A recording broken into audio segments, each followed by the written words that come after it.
प्यारे मित्रों, नमस्कार। कपिल ज्योतिष संस्थान में एक बार फिर से आप सभी का स्वागत करता हूँ। आइए जानते हैं तो ज्योतिष के महत्वपूर्ण राज। आज आपको मंगल का राज बताने जा रहा हूँ, क्योंकि मंगल जब बद होता है तो बहुत खतरनाक होता है और व्यक्ति को पूरा जीवन परेशान करके रखता है। इसका उपाय भी बताऊँगा अगर किसी का मंगल बद है, लेकिन उससे पहले यह जानना बहुत ज़रूरी है कि किसी भी व्यक्ति का मंगल बद कैसे होता है, अच्छा कैसे होता है। आइए जानते हैं इस राज को। अगर किसी भी व्यक्ति की कुंडली में मंगल के मित्र ग्रह सूर्य, बृहस्पति, चंद्रमा 1, 3, 4, 7, 8, 9 इन घरों में बैठे हुए हैं तो उस व्यक्ति का मंगल खराब नहीं होता है। यदि मंगल खराब जगह भी बैठा हुआ है तो भी इतना खराब रिजल्ट नहीं देगा। नंबर 1। नंबर 2, अगर मंगल 8वें घर में, पहले घर में, 12वें घर में, चौथे में, 7वें घर में है तो उस बच्चे को मांगलिक कहा जाता है नॉर्मल तौर पर, लेकिन ऐसा नहीं है। अगर किसी बच्चे का मंगल 12, 1, 4, 7, 8 में है और उसी समय बुध या केतु पहले, तीसरे या 8वें घर में हो तो उस बच्चे का मंगल बद हो जाता है।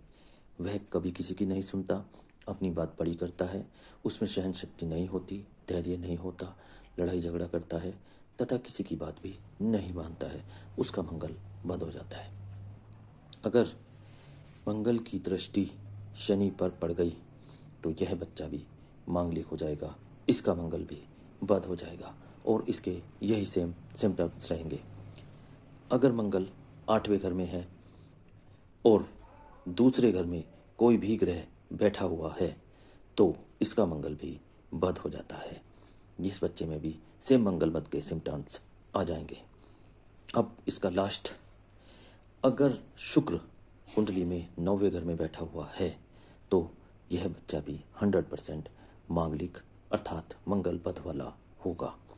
ये जो मंगल बद वाले बच्चे होते हैं, यह इनमें सहन शक्ति नहीं होती, दूसरे की बात सुनने की ताकत नहीं होती तथा अपने आप ही मेहनत, हिम्मत, ताकत ये इनमें नहीं होती, जिसके कारण से यह कभी भी कोई भी काम को पूरा तरीके से नहीं कर पाते।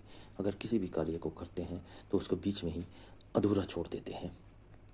अब इन बच्चों की समस्या क्या होती है कि अगर जब ये खुद ही नहीं संभल पाते तो ये दूसरे को क्या संभालेंगे, ये दूसरे को कैसे अपने साथ लगाएंगे। तो अगर किसी भी व्यक्ति का मंगल बद हो रहा है इनमें से कोई भी नियम के अनुसार, तो नियम यही है कि उसका उपाय जरूर किया जाए, तब उसकी शादी मांगलिक बच्चे से करी जाए। अगर यह नियम लागू होते हैं तो इसका उपाय क्या करना है आपको, आइए जान लेते हैं। अगर मंगल बद है तो नंबर 1, केसर का तिलक अपनी नाभि, जुबान और माथे पर जरूर लगाएं। कम से कम माथे पर तो जरूर लगाएं। इसके बाद यह मंगल बद वाला बच्चा नियमित रूप से मंदिर जाए। मंदिर में बुजुर्ग पंडित जी जो भी हैं उनके पांव हाथ लगाएं, उनसे प्रसाद ग्रहण करे, भगवान के आगे माथा टेके और पंडित जी के हमेशा रोज या जब भी मिले पांव हाथ लगाता रहे। यह अपने आप को शांति और धैर्य महसूस करेगा।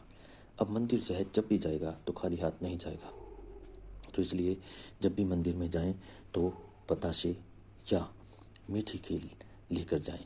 यदि हम पतासे और मीठी खीर रोज़ मंदिर में लेकर जाते हैं तो यह मांगलिक बच्चे का जिसका मंगल बद हो रखा है धीरे धीरे अपना बदीपन छोड़ देता है और यह मंगल धीरे धीरे ठीक होने लगता है।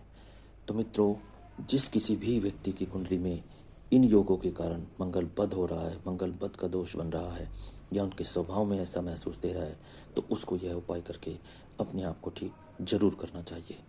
तो मित्रों, यदि वीडियो अच्छी लगी है तो लाइक सब्सक्राइब जरूर करें। नमस्कार, जय श्री राम।